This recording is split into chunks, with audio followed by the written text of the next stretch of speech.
I'm Farrah Assadi in Paramount, where a 12-year-old boy was killed while skateboarding. More details ahead. I'm Farrah Assadi in downtown Los Angeles, where the people who help the homeless need help themselves. That story coming up.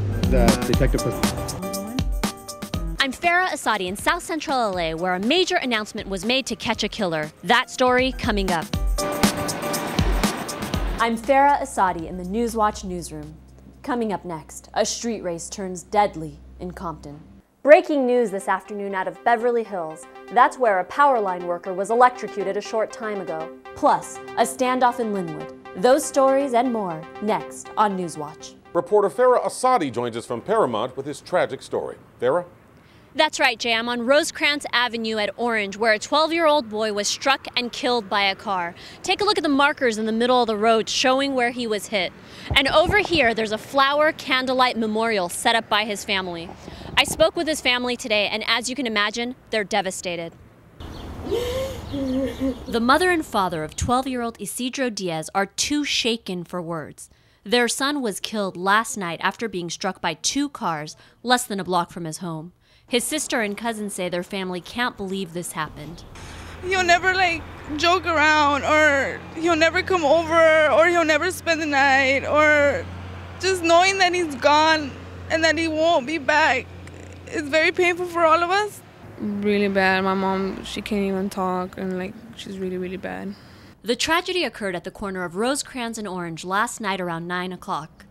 Diaz was struck by a car while he was skateboarding on his stomach heading eastbound on Rosecrans. Authorities say it was a tragic accident. Riding a skateboard at night, and then on top of it, he was in the vehicular lane of travel and laying down, so you can imagine, we totally understand the driver not being able to see him.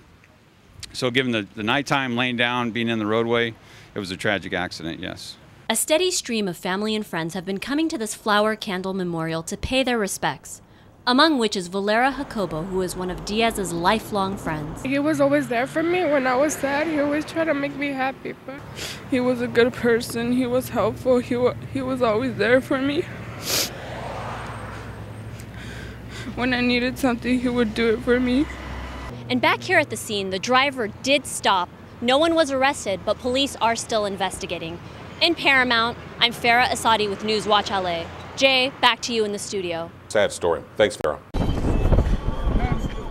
You're looking at LA's infamous Skid Row. Because of the state of the economy, it has one of the fastest growing populations in Los Angeles. All her toys are over here. Crystal Nowicki never thought she would live here, but because her husband lost his job a month ago, they now live at the Union Rescue Mission on Skid Row. Talk about how the economy has affected your family. The economy has affected me and my family by my husband losing his job. He got laid off indefinitely, and that totally cut off any kind of income that was coming in. So we wasn't able to pay our rent, our electric bill, anything like that, and we got evicted. The Union Rescue Mission is one of the missions that is trying to ease the suffering of the homeless. But it is getting tougher for them because the number of homeless continues to rise. Mission spokesperson Liz Muradian says they are nearly at the breaking point.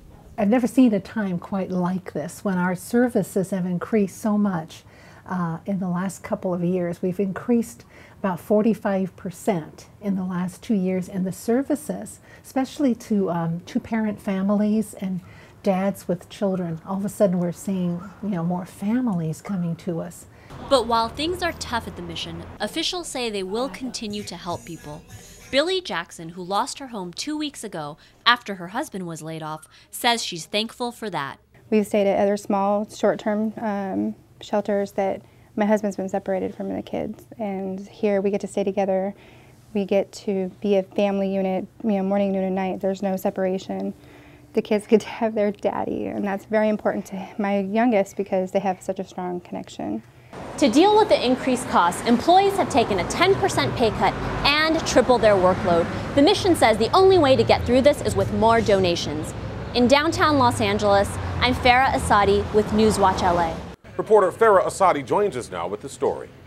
Jay, I'm on 29th and Crenshaw Boulevard, where city officials just announced a major reward to catch a killer. Take a look behind me. You can see the media lined up along with the victim's family, and this is the street where the actual murder took place. Mario De Leon was a husband and father who was dedicated to his family. He and his wife were walking home getting ready to celebrate her birthday when he was caught in the crossfire of gang-related violence in broad daylight last March. Our family is more than devastated. Renee Castillo, his niece, talks about how this has impacted his children and his wife Vilma. They were just like Romeo and Juliet. They met since they were 17 and till this day. I mean, she's dying from her insides. We're offering a reward of $50,000. Officials announced the reward just a few feet from where the murder took place. Police are looking for this man, who is an 18 to 20-year-old male Hispanic, 5'11" with a slim build. Police and Councilman Herb Wesson are urging the community to come forward and help. It could have been you. It could have been me. It could have been your husband. It could have been your wife. It could have been your child. So anyone who hears this or sees this that has any information, please give it to the Los Angeles Police Department. 3 months ago, my uncle's life was just taken away drastically. The community and the De Leon family are hoping for some sense of peace and closure. Detective Natalie Plasencia says the investigation is running out of leads, but that the community can help by calling 1-877-LAPD 24/7. And it's very frustrating because it was very sad. I was the one that gave the information to the wife that his husband passed away. I was the one that went back to the house and gave her his property. And to see the wife that was married to her husband for 25 years and walking hand in hand when this happened, and the love that she had for him was so painful, and it motivated even more to want to solve this crime. Back here at the scene, officials assure that all tips will be anonymous. In South Central, I'm Farrah Assadi with Newswatch LA. Thanks, Farrah, for that report. Good evening. I'm Farrah Assadi with your Newswatch Newsbreak. Our top story tonight is out of Compton, where a family of 3 was killed after a suspected street race. The gruesome crash happened just before noon and was seen by dozens of people. This minivan was broadsided by another car, then exploded into flames. A mother and 2 children were trapped inside and burned to death. Police say 2 men were racing along Clark Avenue at speeds of more than 100 miles an hour. Both drivers were arrested and booked on manslaughter charges. A Los Angeles County Sheriff's deputy is recovering after a violent head-on crash in Sun Valley.